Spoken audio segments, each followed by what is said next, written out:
Assalamualaikum warahmatullahi wabarakatuh. My name is Fajar Fajar Nazima and I'm from TBI 5C. And in this video I want to answer the midterm of TFL in Indonesia. And the first question is the concept of curriculum Merdeka introduced by the Ministry of Education, Culture, Research and Technology is aimed to provide more flexibility and autonomy to school and teacher in designing and implementing the curriculum. In your point of view, what potential problems or issues must EFL learner teachers anticipate? And my answer is the change from 2013 curriculum to the curriculum Merdeka is something very new. The Merdeka learning program is a post-pandemic rollout and will be fully implemented in limited education setting in number of schools. On the other hand, teachers also have challenges in the curriculum change. One of them is in providing assessment to students. Marmoshri et al. 2023 state that teachers face several challenges during curriculum change. Some of the most common include resistance to change, lack of researchers, alignment, evaluation, innovation, teacher training, managing change, communication, and student engagement. These challenges highlight the importance of careful planning, effective communication, and ongoing support for teachers during curriculum change. And then the second question is effective AFL teacher in teaching in the classroom require a complete and in-depth understanding of the principle of learning and assessment. What crucial principles are needed to qualify you as a competent AFL teacher?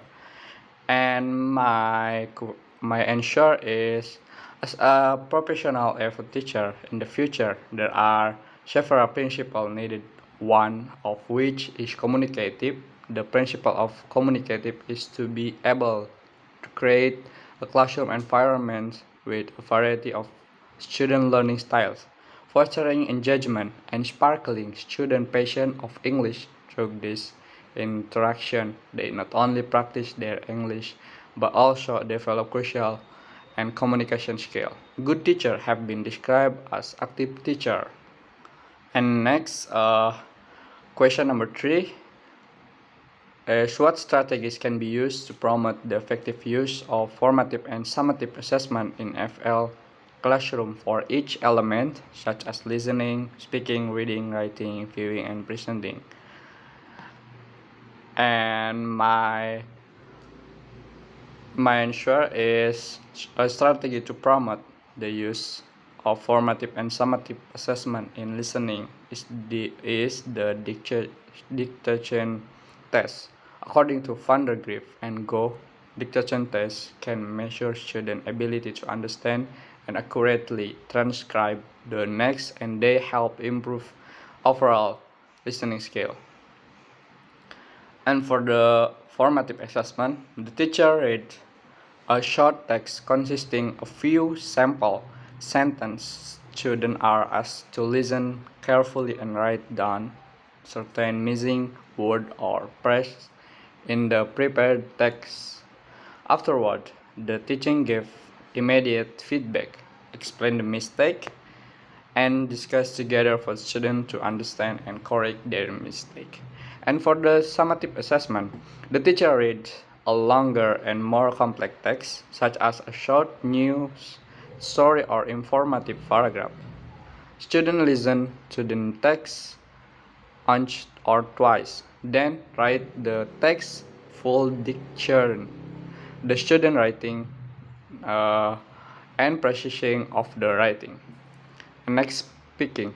A strategy that can use is class discussion. It's an interactive formative assessment technique that foster critical thinking, deepen understanding, and provide teachers with insight into student reasoning and problem-solving skills. And for the formative assessment of speaking of observation, immediate feedback, and assessment rubrics covering aspects of pronunciation, grammar, and fluency.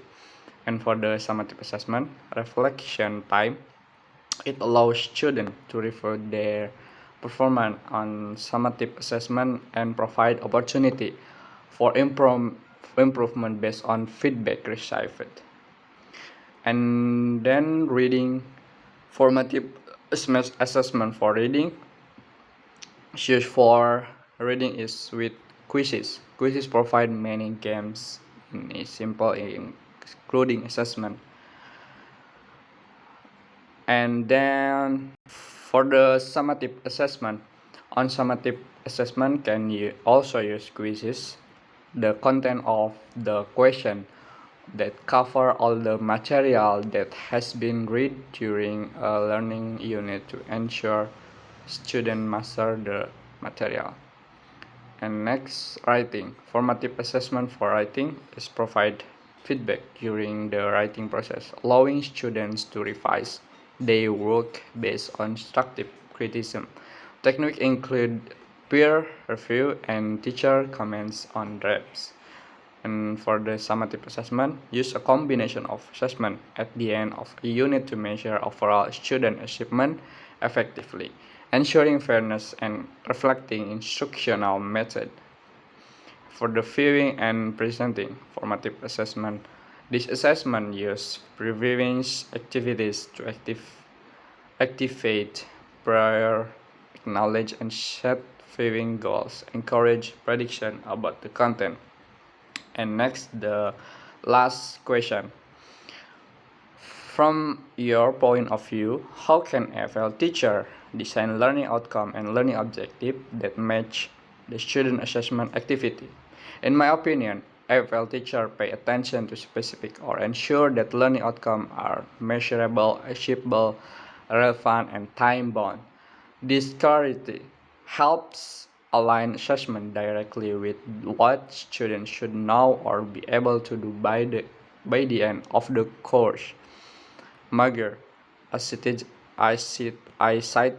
in Latifa 2017, argued that learning objectives should be specific and measurable so that they can both guide instruction and aid students in the learning process.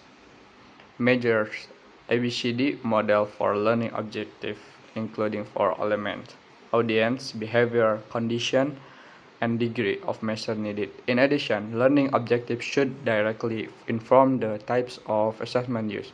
For example, if the learning objective is to improve reading comprehension, the assessment should include tasks that specifically evaluate this skill.